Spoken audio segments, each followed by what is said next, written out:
โอเคไม่จะว่าให้น้องนับเบิ่งก่อนยันบ่ครบโดยนับ1 2 3 4 5 6 7ก็ขอขอบใจพญาเจบุญและพญาเจดีขอให้ความเจ็บอย่าสิได้ความไข้อย่าสิมีขอให้ร่ำให้รวยโชคให้มาน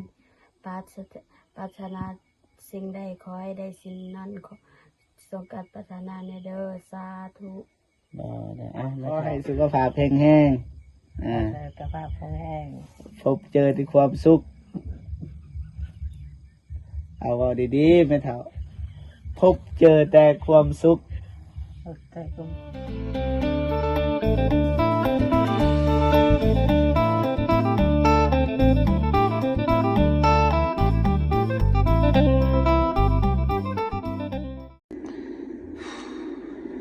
พี่น้องนะ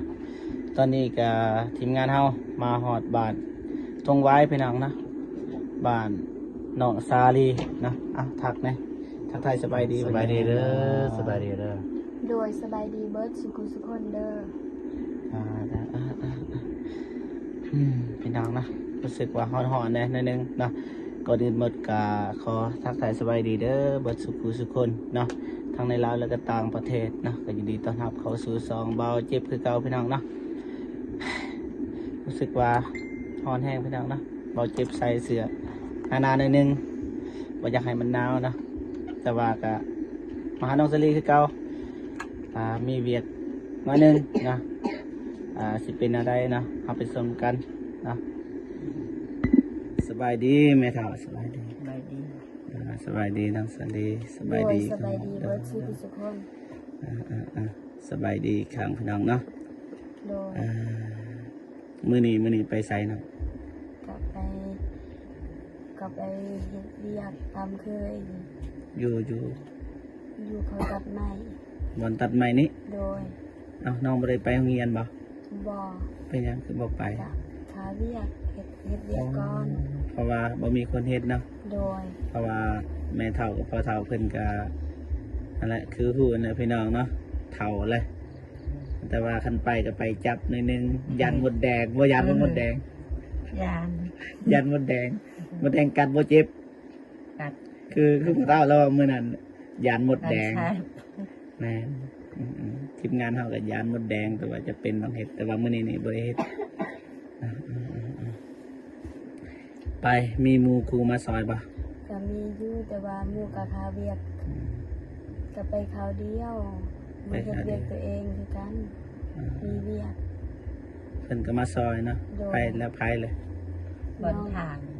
น้องฮานเลยอาซอนน้องฮานอาซอนหมู่ของน้องสลีนี่โดยกูไปมื้อนั้นบ่โดยน้องฮานนี่ FC ก็สิฮู้พี่น้องแม่เฒ่าได้เฮ็ดหยังแม่เฒ่าให้จำปนปีตักปนาดยังก็ปนาดยังแอกกันแต่ให้จำปนโอ้บนที่ดินน้องสลีฮะไปอนามัยอนามัยจูด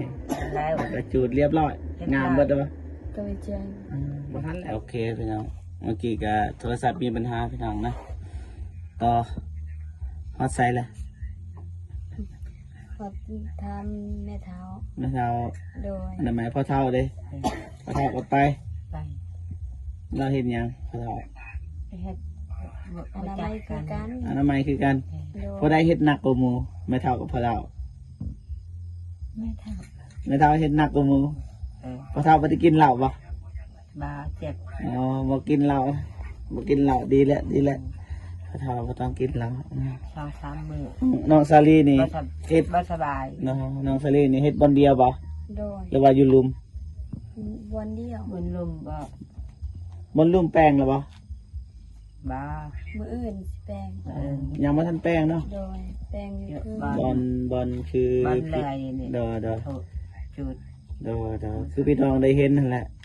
คือมันลมทับใส่กกกาแฟพี่น้องนะก็เลยทีมงานเฮาก็เลยจำใจต้องไปหาพ่อเฒ่าหรือว่าพี่น้องอะไร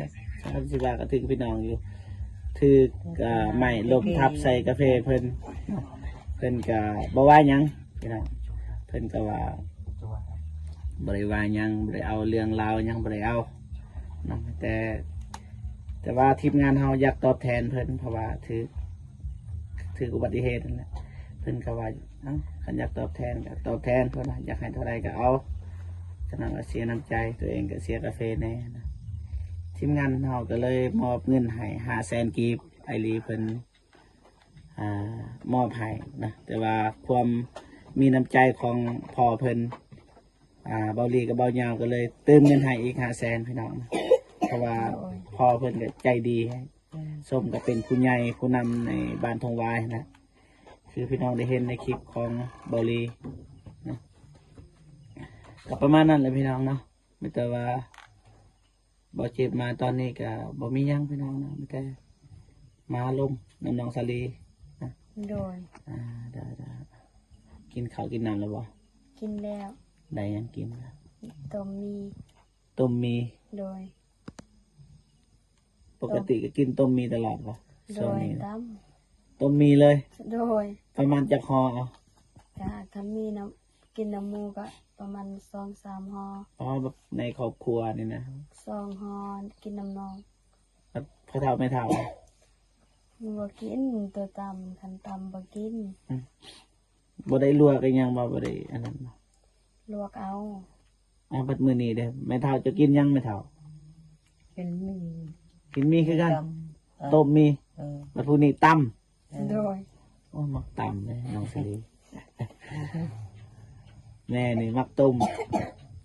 อย่าตัวอย่าต้มเด้อแม่ พวกหลาน ประมาณนี้เลยพี่น้องเนาะไม่แต่ว่า โดย มาให้เป็นการศึกษาใช้เวลาเนาะมาเก็บมากับเอาเงินมาให้น้องซาลี โดย นะก็ประมาณอยู่100 เหรียญพี่น้องเนาะดีใจปะ ดีใจ ดีใจแม่เท่าดีใจบ่จะได้เอาเงินนะได้ไม่แต่ว่าเบาเจ็บจะเอาเงินให้นะ100 เหรียญเงินลาวก็ลาวอยู่2,100,000 กีบพี่น้องเนาะนะครับประมาณ1,000,000อันนี้ก็โอเคไม่จะว่าให้น้องนับเบิ่งก่อนยันบ่ครบ โดย นับ 2,100,000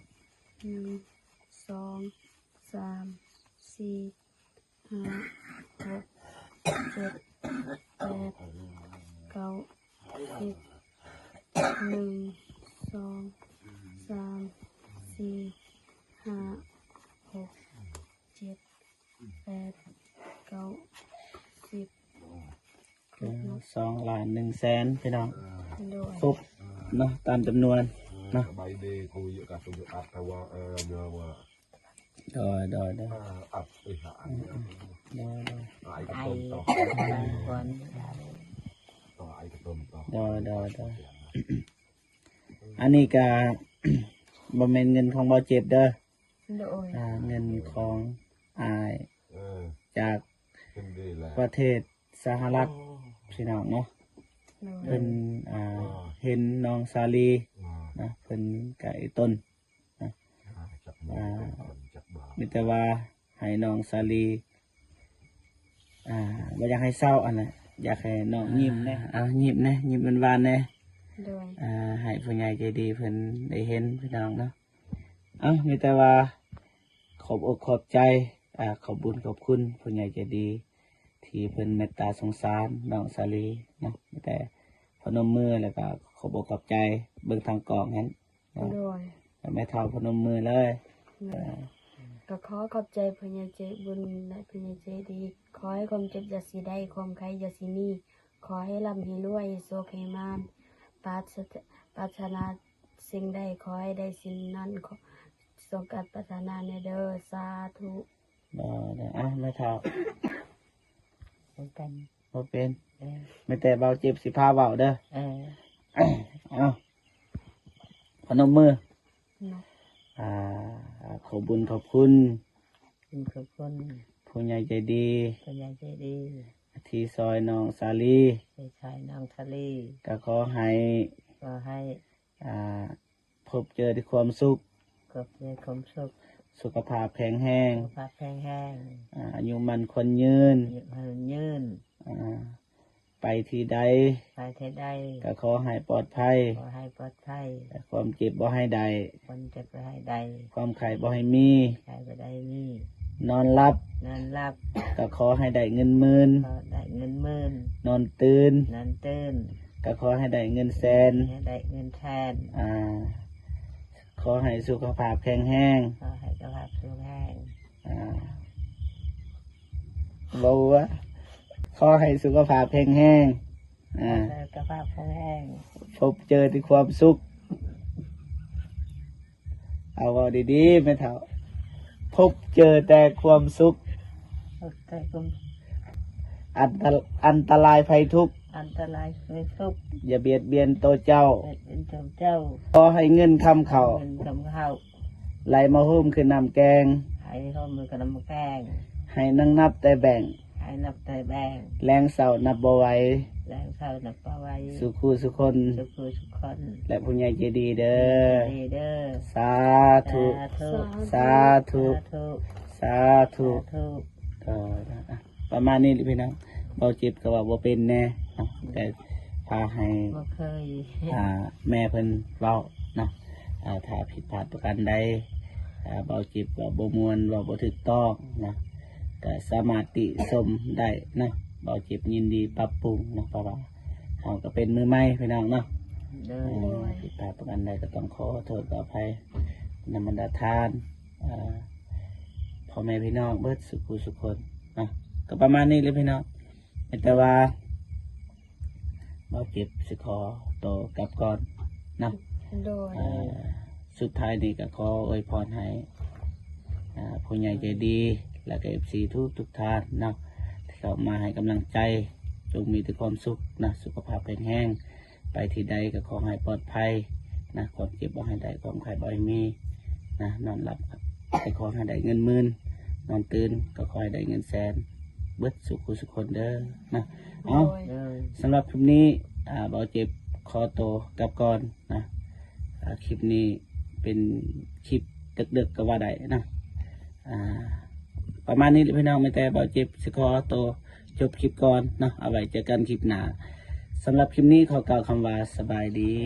โดยสบายดี บ๊ายบายเด้อ บ๊ายบาย เด้อ